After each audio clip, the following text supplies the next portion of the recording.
incarcerated for almost half the year over a gun that the DA's lied and said.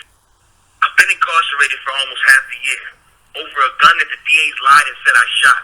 In 2021, they demanded I take a DNA test. I took that test with no pushback, delay, or question. Not only because I knew I never shot the gun, but mainly because I was 100% positive I never even touched this gun. In my trial, the verdict of guilty or innocent depended heavily on my DNA results. With the help of LA Crime Lab's DNA expert Randy Zepeda, DA Kathy Tarr, and Alex Bott completely manipulated my DNA results and lied to the world, the media, and most importantly, my jury, by stating my DNA on the gun was inconclusive. That was an absolute lie. They went on further to say, inconclusive means that he can... I've been incarcerated for almost half the year over a gun that the DA's lied and said I shot. In 2021, they demanded I take a DNA test. I took that test with no pushback, delay, or question. Not only because I knew I never shot the gun, but mainly because I was 100% positive I never even touched this gun. In my trial, the verdict of guilty or innocent depended heavily on my DNA results. With the help of LA Crime Lab's DNA expert Randy Zepeda, DA Kathy Tarr, and Alex Bott completely manipulated my DNA results and lied to the world, the media, and most importantly, my jury, by stating my DNA on the gun was inconclusive. That was an absolute lie.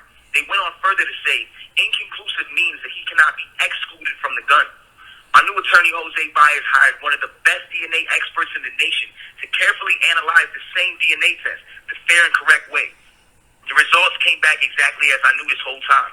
My DNA is 100% excluded and 100% eliminated from the gun.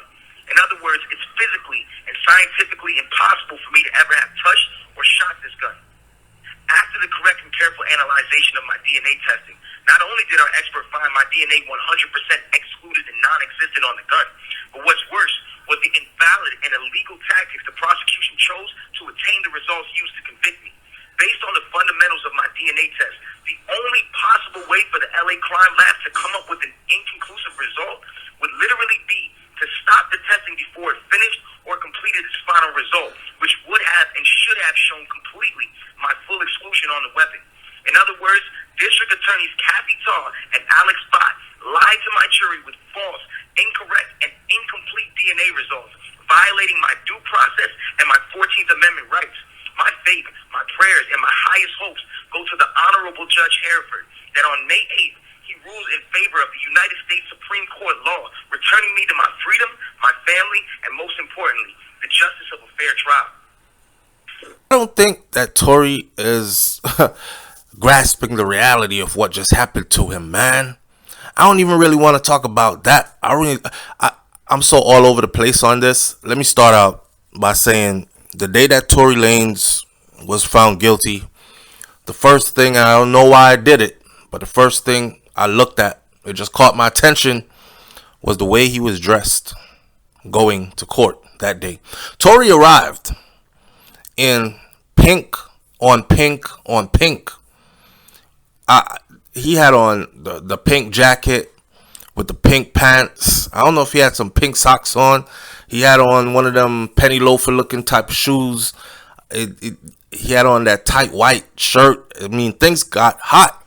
And when things started getting really hot, Tory took off the jacket and he was left in them ankle chalatas pants that he was wearing, like we call them flood pants, because you're expecting flood. You're expecting the roads to be wet, so you wear those pants. They cut off above the ankle. I don't know. He had a do-rag on at lunch break. When his session in court took a break, the judge sent them for a break. Tory threw the do-rag back on, and him and his team ran across the street to get something to eat. And the paparazzis and everybody else, fans and whoever was out there taking pictures, right? Those pictures ended up all over the media. Now, the way how Tory was dressed that day, just that alone, said to me, he knew that he was not going to be found guilty. He knew he was going to be smiling, walking up out of that courthouse, hugging his child, hugging his father and, the rest of the family, and rejoicing because this would be all over with. He knew, just looking at the outfit he had on, because there ain't no way you were even 1% in doubt that you dressed yourself like that to go in. Knowing, remember, Tory was free. He was free until they revoked his bond. He was out on bond before, right? And had he remained humble, he would have been able to fight this case from outside. Shit, he probably would have been able to run away. Like, I would have been heading for the border over into Canada, but but Tory is an international star, so he couldn't go very far without them finding him, right? He wanted to face the music, but I don't think he knew what kind of beats they would have been playing, because these beats he don't sing or dance to, right? The tune of Guilty, and then looking at 20 something years behind bars. Then I look at a picture of Tory and Megan, and I think to myself, God damn, I think Tory is probably kicking himself in the ass, literally saying, I should have left her right where I saw her at. You ever mess with somebody and then somewhere down the road, you're like, man, I should have left that person right where I saw them at. Should have never said hi that day. Should have just, that's what's going on with Tory right now. And that situation came crumbling down so quickly. You know, 1 minute it was all good. The next minute they're in court. Or the next minute somebody getting shot. The next minute nobody is talking to each other. And the next minute somebody is about to be sentenced. Looking at 20 plus years in prison. While the other person goes on about her business. There's some weird stuff going on with the Tory Lanez case. And I'm not believing anything. I'm on the fence about everything. What we do know is that Megan Thee Stallion was shot. What we do know is that she was able to say who shot her. And based on that, I don't want to be that dude to be like, oh, she's lying. There's some weird information out there, like Tory Lanez's father accusing Roc Nation and Jay-Z of setting him up because Tory had become independent of all deals. All major deals he was in before. You know, you get tied up in a record contract with all these record executives and all this other stuff, and the contract says they own some of your shit and all this, and Tory got away from all that. So basically, Tory Lanez was the writer, producer, actor, the star in the movie, everything else. He wrote the script, filmed it, directed it, everything. What I'm trying to say to you is, totally independent, Tory was in control of all his creative stuff, all his creative intellectual properties. He was in complete control. Now, the industry is set up in a way where no artist who makes it big in the industry actually lives like that for real. That's why you see a lot of artists, and while they're doing good, if they got songs on the charts, they'll have nice cars. You know, they'll shoot videos in the mansion. They look like they're traveling a lot. They're on a private jet. They this, that, and the other. And you're assuming as a fan that they're rich or that they're getting the majority of the money they're making from all their stuff. Tour, merchandise, all that other stuff. Appearances, blah, blah, blah.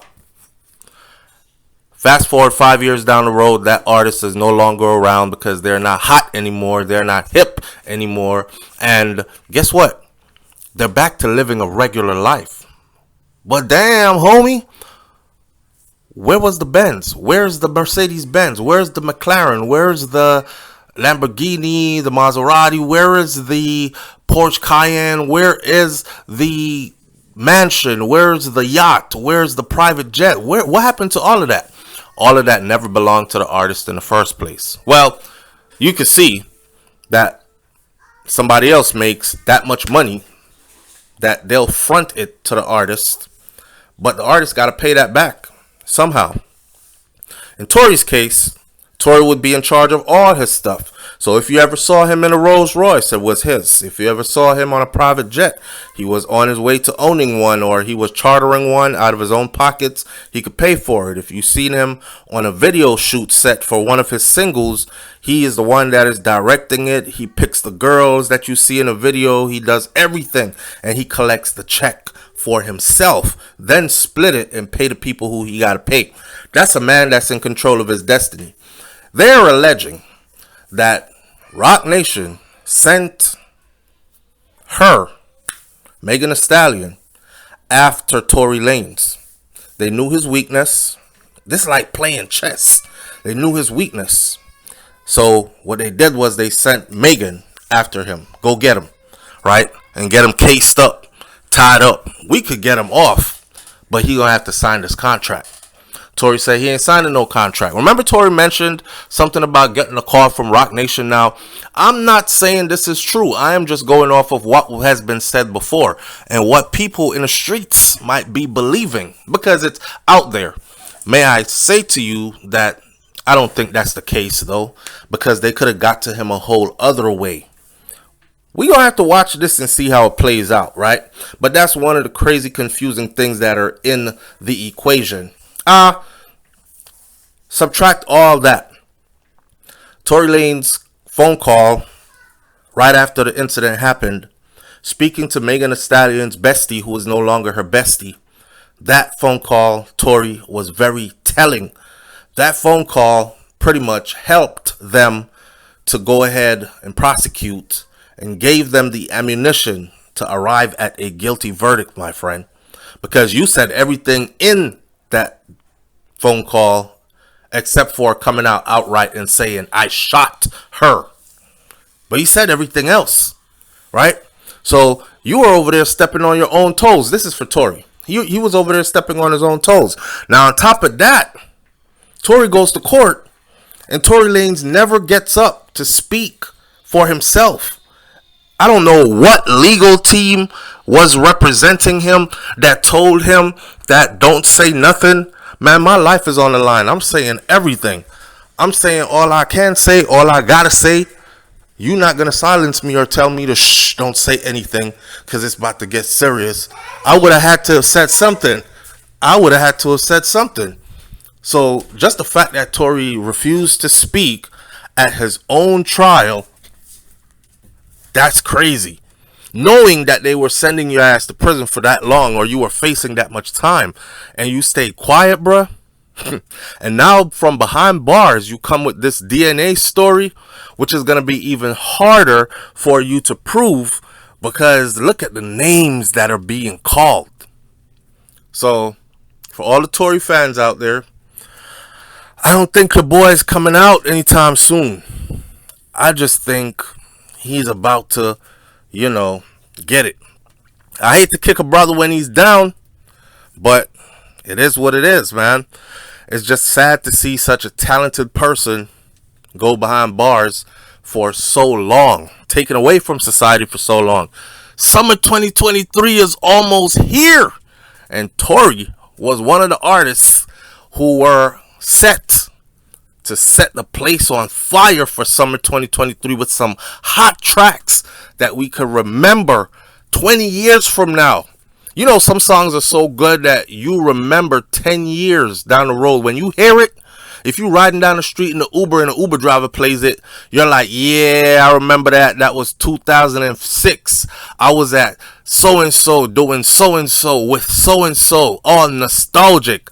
Tory creates that kind of music. And this summer, unless he got work put in already, pre-recorded on some Vibes Cartel stuff. I don't know if y'all know it, but Vibes Cartel is the Don Dada, biggest thing in Jamaican music and dancehall reggae music. Vibes Cartel got hit with a murder charge. The police came and picked him up and said they found a whole lot of marijuana and they want to charge him with it. He said, fuck it, it's weed charges, we going in. So they handcuffs him, takes him in. Next thing you know, he got a double murder charge on his head. He beat one and they got him on the other one, sentenced him to 35 years to life. 35 years before he is eligible for parole, at the top of his game. Took him out the game, or they thought they did. This man continued to get bigger behind bars. He is now solidified as the GOAT. Legendary. Dropping album after album after album. 10 years. Still fighting for his freedom. On appeal, his case is now in the UK. At the Privy Council, because Jamaica ain't really independent and their highest court is in the UK, the United Kingdom. They're still attached to their colonial masters, the British, right? But does Tory Lanez have enough music to drop music like Vibes Cartel from behind bars? He might give us some hot tracks for the summer. But how long is that going to last? Leave your comments in the comment section below. What do you think about this new phone call where Tory is saying his DNA was never on that gun? Now listen, if Megan Thee Stallion went to court and she said he fired the gun, I watched him fire the gun at me, he was holding the gun, and then the gun goes to the ballistics testing and they say everybody else's fingerprints were found on that gun except for Tory Lanez, that would definitely mean that he never touched the gun with his hand, bare hand. Doesn't mean he never fired the gun. Means he never touched it with his bare hands. Did they swab Tory after they arrested him? It's a shooting incident. Usually a suspect is swabbed for gunshot residue, which could tell if the person actually was in close proximity of a gun that was fired, or if the person actually was the one that fired the gun, depending on how heavy the residue is. Did they conduct that test when he was first arrested? That was immediately after the shooting. We don't know. Tory Lanez case is pretty complicated, and it's looking weirder by the minute. What do you think's going on with Tory Lanez case? Leave your comments in the comment section below, and I'll catch you on the next video. It's Hot Topics TV. I'm out. Peace.